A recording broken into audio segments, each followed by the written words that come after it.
Okay, so this one's going to take a little bit of time and it might be a little bit confusing. So I apologize for the amount of time, but please pay close attention, take good notes, and really try to wrap your head around this one. Okay, so projectile motion. Look at those arrows I drew. They're pretty good, huh? All right.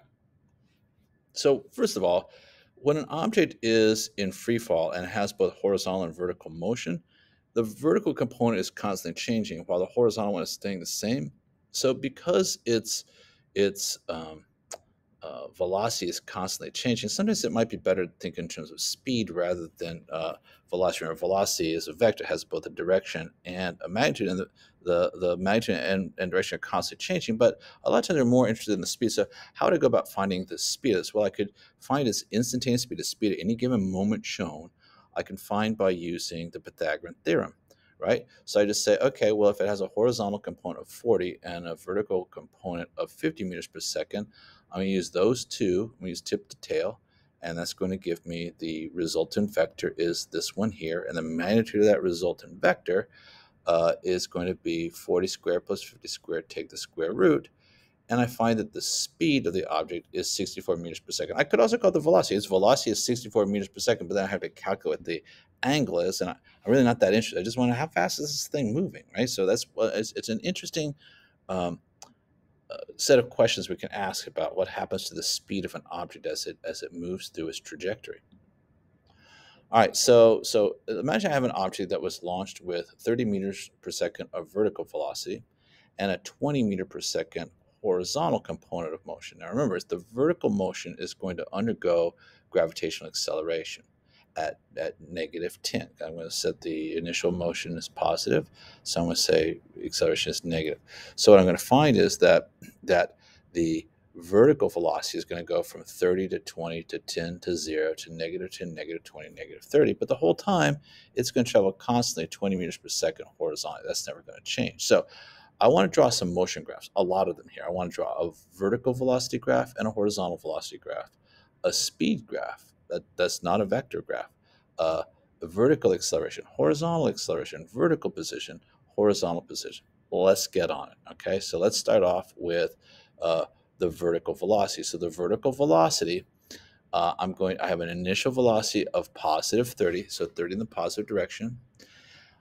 I have g is equal to -10, so this slope has to be equal to -10. That means it would take it 1, 2, 3 seconds to reach a value of 0. So 1, 2, 3 seconds later, this line reaches a value of 0, and the slope just continues for the next 3 seconds as it goes -10, -20, and -30 meters per second afterwards. That's just vertical. Okay, so that's just the vertical motion is undergoing normal gravitational acceleration of g, 10 meters per second squared. If we look at the horizontal velocity is not subject to acceleration at all, so the slope is 0. And I'm going to have a y-intercept equal to the velocity value of the horizontal motion, which in this case is 20 meters per second in the positive direction. So I'm just going to have a flat, no slope, no acceleration line at 20 meters per second. What if I want to do the speed? Now, the speed is a really interesting one, and they often ask about this. So they may not ask you to calculate it the way I have, but here you go. It's going to look like this, which seems a little bit surprising since the motion is this. Why is the speed this? Well, so the speed is going to be equal to the hypotenuse of this, right? And so we see is if I say 20 squared plus 30 squared, take the square root, I get 30, I think it's 36. And then as I keep doing this, 20 and 20, I get like 26, I think it is. And eventually here, I don't have, the hypotenuse is just this, it's just 20. So I have a minimum of 20. It never goes any slower than that. And then after that, even though it's going in the negative direction, it's going faster. So its speed is going up. Remember, speed is not a vector, so there's no positive and negative component to it. I cannot use this to find acceleration. I can just use this to see the changes in its object's speed. If I do vertical acceleration is subject to gravitation, which is -10. So it's constantly -10 the whole time it's in the air. It is accelerating in the downward direction at g, okay, at -10. It doesn't matter if it's moving up or moving down. It's always got a constant negative acceleration. First, it's slowing down the positive direction, then it's speeding up in the negative direction. But for the horizontal acceleration, there is none. It never accelerated horizontally. We're ignoring friction, so it stays at 0 the whole time. Now, if I want to do the vertical position, I've got to figure out how high the object goes. So I could use Vf squared equals Vi squared plus 2a delta x, 2g delta x. And if I solve that, I'll find this object at 3 seconds. Well, basically, if it started off at 30 and ended up at 0, it would go to a height of 45 meters. It would start off very fast, 30 meters per second in the positive direction, and it would end up very fast, 30 meters per second in the negative direction. And then if I do position versus time for the horizontal motion, what I'm going to find is it's always moving at a constant speed in the horizontal direction. So I have a constant velocity graph, which is a straight line. Every second, it travels 20 meters further in the horizontal direction, in the positive direction. All right, now, another thing that we got to keep in mind working with projectile problems is that the time the object is in the air, we said this last time, is determined exclusively by the vertical components of motion. And that's the vertical velocity, the vertical position, or the gravitational acceleration. Horizontal displacement is purely a factor of initial velocity. How fast is it moving horizontally, the horizontal component of velocity? And also how long is it in the air, which is a function of the vertical velocity. So that's what brings the two together. So let's try this one here. It's a pretty basic one here. I have a soccer ball that leaves the ground with a vertical velocity of 25 meters per second, 25 meters per second, and it lands 60 meters away. What's the horizontal component of its motion? Okay, so let's see what I have to do here. Okay, so I'm going to use the horizontal motion component is not accelerated, which means I have to use this equation here, v equals delta x over t. Remember, this is the only equation I can use when I'm dealing with something that's not accelerating, and there's no acceleration horizontally. But in order to find so I know what the delta x is, but if I want to know v, I've got to know t. Well, I'm going to find t from the vertical motion. So I'm going to use a equals delta v over delta t to figure out how long it's in the air. All right, so let's just try this here. So I know that this equation will tell me that the object is going to reach 0 after a certain time if it's accelerating at 10. So I'm going to rearrange this for delta t. I'm going to do the right thing for a change instead of just putting my numbers in like I usually do. Okay, now I'm going to substitute in my numbers here. So this is going to be negative 10, this is going to be positive 25, this is going to be 0. And when I solve it, I get 2.5 meters per second. Okay, I'm sorry, 2.5 seconds. So that means the ball is going to go up for 2.5 seconds. Where is the ball? I call these up-down problems. Where is the ball when it reaches a velocity of 0? It ain't here, people. It's up here. The ball's vertical motion goes from 25 to 15 to 5 to 0, and then back down to negative 25 on the way back down. So the trick is this value here only got me to the halfway mark. That's when it stopped moving up. It's symmetrical. So it's also going to come down for 2.5 seconds, which means it's actually in the air for 5 seconds. So when you do these kind of problems, these up-down problems, you've got to remember to take that time value and double it, because this only gets you to where the velocity reaches 0. Okay, but now I know how long it was in the air, and I know that it had a displacement of 60 meters. So 60 divided by 5 is going to give me my answer of 12 meters per second horizontal velocity. Now, a lot of times what they'll tell us is we'll get information about launch angle, theta, and launch velocity. How fast is the object going when it leaves the bow, when it leaves the cannon, when it leaves the gun? Those kind of questions, okay? When it leaves the bat or leaves the golf club. All right. So the trick here is I don't want it traveling at an angle. I want to break this down into horizontal and vertical components because I know how to work with this. I know the vertical component is subject to acceleration and the horizontal one is not. So the first thing you do when you're presented with this kind of data is you've got to find the vertical and horizontal components. And you're going to do that using trigonometric functions. So in this case, I'm going to say the vertical component is going to come from sine and the horizontal one is going to come from cosine. So because think about this, if I drew a triangle, the adjacent would be cosine, that's horizontal, and the vertical one would be opposite the angle. So sine is going to be the vertical component, all right? And if I apply that, if I say 50 times the sine of 60, I get this much vertical velocity. And if I say 50 times the cosine of this, I'll figure out that it's traveling horizontally at 1/2 of 50. All right, so let's just try this here. I've got an arrow fired at 60 meters per second at an angle of 30 degrees. How far away does it land? And you can assume, and this is important, we'll see later on, assume it lands at the same height it was launched from. They usually have to tell you that because it is true that if it doesn't land at the same height, that does complicate matters a little bit, and we'll deal with that. All right, but let's just try this here. Okay, so first thing I do, got to figure out my horizontal and vertical velocities. So if I say the launch speed times the sine of 30, I see that it is vertical velocity is 30 meters per second, and the horizontal velocity is going to be 51.96 meters per second. Okay, sorry, I hesitated there. I'm like, wait, sine there? Oh, yeah, that's right.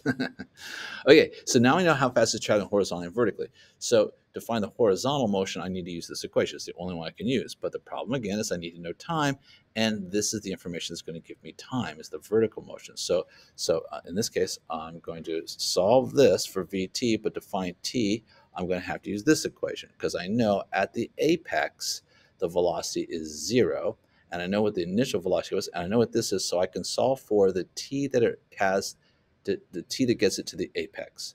So it takes it 3 seconds to reach the top.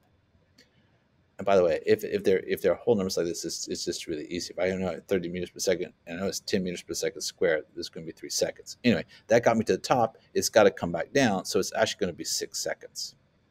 So it's in the air for 6 seconds. That whole time it was in the air, it was traveling horizontally at this speed. So therefore, 51.96 times 6 should give me my answer. Did I not put the answer there? I did. I didn't put the. Oh, I put it here. Duh, that was a dumb place to put it. So I multiply it here, and I get 311.76. All right. Now this is something that we should consider, and they often ask questions about this. As long as the object, like it did in the last problem, is launched from and lands at the same horizontal height, then the following is true: that they're going to be the maximum range, the maximum horizontal displacement is going to be if it's fired at an angle of 45 degrees. I think a lot of people come to class knowing that for some reason. That's one physics thing everybody knows, that that's your maximum, okay? Anything higher than or lower than 45 degrees is going to go less distance. But here's what's kind of cool. For any distance less than 45, there's always 2 different values that get you the same thing. So there is, say, 15 degrees get you here, but 90 minus 15 will also get you here. So that would be 90 minus 15. That's, oh, I'm sorry, 15 was here. 90 minus 15 is 75. That also gets you here. All right. 30 degree gets you to here. Well, 90 minus 30, 60 degrees also gets you to here. So there's 2 values that we get to the same spot. All right. Theta and 90 minus theta. Now, here's a complexity. I've seen this question asked like maybe once, but I feel like I ought to talk about it. Chances are you will not encounter this on the AP test, but let's just talk about it briefly. 45 degrees is not always the ideal angle. That's only if it leaves from and lands at the exact same height. If I shoot it off a cliff, that's not necessarily, 45 is not necessarily what's going to send it the furthest, because really I've just got 2 parabolas. I got one here and one here. And so the idea is I'm shooting these at both this, I'm shooting them at the same speed, right? However, if I shoot it at 45 degrees, it's going to go up and it's going to land here at 143 meters. But if I shot it horizontally, then it would land at 154. Now, if I shot it off a cliff that was less high than this, 45 would still send it further, right? Like say if I was say maybe this height. But the point is that 45 is not necessarily the greatest distance unless we're talking that it leaves from and lands at the same height. All right, let's try doing it in terms of these sort of proportional type questions. So a ball leaves the ground at speed s at angle theta. It's in the air for time t and lands horizontal distance delta x away. If it left the ground at the same angle, but the speed was twice as much, where would it land? Well, let's think about this. If I double the launch speed, I will double both the vertical and horizontal components because I have basically twice the launch angle. So I'm going to take the sine of twice that. Both values are going to go up by twice. Now, the deal is that means it's going to be in the air instead of for time t, it's going to be in the air for time 2t, right? So it's going to go up for longer and down for longer, right? So instead of being in the air for 3 seconds and coming down in 6 seconds, it's going to go up for 6 seconds and come down for 6 seconds. It's going to be in the air 12 seconds, which is twice the time. But it's also traveling twice as fast horizontally. So therefore, it's going to have twice the horizontal velocity for twice the time. So it's going to land 4 times the distance away. Ah. Okay, guys, sorry about this, but we just got to do this. All right, what if they just give you an FRQ that says, okay, find this, okay? I shot this object at 40 degrees off a 50-meter cliff at an angle at 20 meters per second. Tell me, where does it land? There's 2 different ways of solving this, and we're going to go through both of them. This is going to take a little while. If you need to fast forward to the end, I don't blame you, but we do need to learn how to do this. You're going to do it in class tomorrow, so let's just try this, okay? So, again, it's the vertical motion is going to determine how long it's in the air. So I've got to figure out how long is this thing in the air. So basically, the first thing I'm going to say is the vertical component of motion. The vertical component of velocity is going to be 20 sine 40. It's 12.86 meters per second is its vertical component of velocity. And I'm choosing up to be positive, so gravitation is -10. So this is the equation I'm going to use because I have an initial velocity, I have a height, I'm looking for a time, I have acceleration. I have to use this equation here. And so I'm just going to substitute in my values. So since this is the negative direction, it displaced -50. You can see it's easy to go wrong. You've got to remember your directional indicators.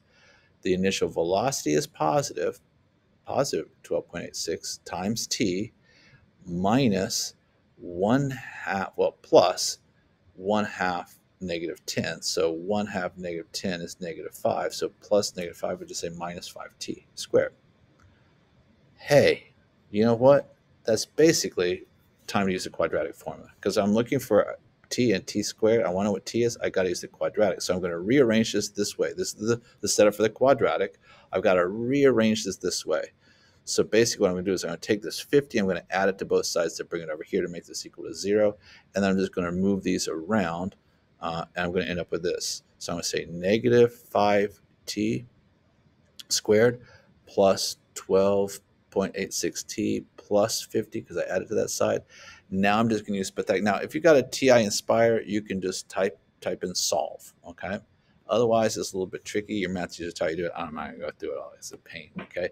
But when I solve this quadratic, I get 4.7 seconds. That means this object is in the air for 4.7 seconds. Now, the whole time it's in the air, it's traveling horizontally at what speed? Well, it's going to be 20 times the cosine of that. So I need to use this to find it. 20 times the cosine of 40 is 15.43. I've already established the time in the air is 4.7 seconds. I got that from the quadratic.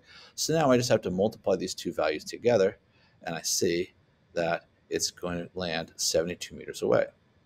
Mr. Sampson, I hate the quadratic equation. I hate it. Well, you don't have to use it. Let me show you how you could get this without using the quadratic. But brace yourself. It's a little bit more work. You're going to like the quadratic after this, especially if you have a TI Inspire. Okay, so here you go. I got the same scenario, but this time I'm going to solve it this way. I'm going to break it in my vertical velocity. Okay, so I'm going to use this to figure out how long it travels up for. All right, so I'm going to say, well, the vertical velocity is 20 sine 40, 12.86. We did that before. Now I'm just going to say, well, how long does it travel up for? I'm going to use this equation. This is going to be 0. This is going to be 12.86. This is going to be -10. And when I solve that, I find the object is going to climb upwards for 1.286 seconds. Problem is, how long does it take to fall back down? Now, I know from the other one, it's going to end up being 4.7 seconds total. But how do I get that from this case? Well, now what I have to do is say, well, at this point, it stopped moving vertically.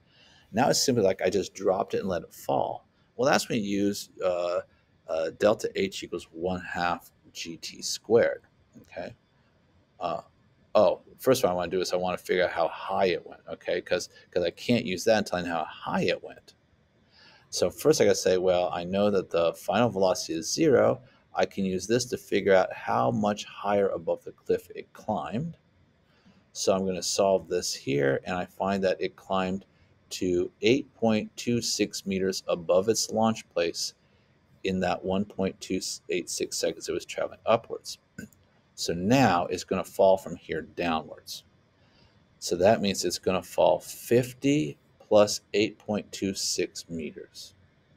This is how far it's going to fall down from a vertical rest here. I'm ignoring the horizontal motion, right? It is vertically at rest. So now I can say delta H equals 1/2 AT squared. And so when I solve this, I see that it's going to fall down for another 3.41 seconds. So the total time in the air is going to be this plus this, which, hey, that takes me back to where I was before when I used the quadratic. So I can avoid the quadratic, but this is what I have to do to avoid the quadratic. I mean, it's not that hard. It does make sense from a kinematics perspective, but there's several places you can go wrong, like forgetting that I had to figure out how high this went in order to figure out how long it takes to fall down. But once I have this, it's the same as before. I'm just going to use the non-acceleration equation, v equals delta x over t. And now I know what the horizontal velocity is, times the time. I'm going to get the same answer I got before. Okay, sorry this is a long one. I told you it would, but you know what? It's worth it.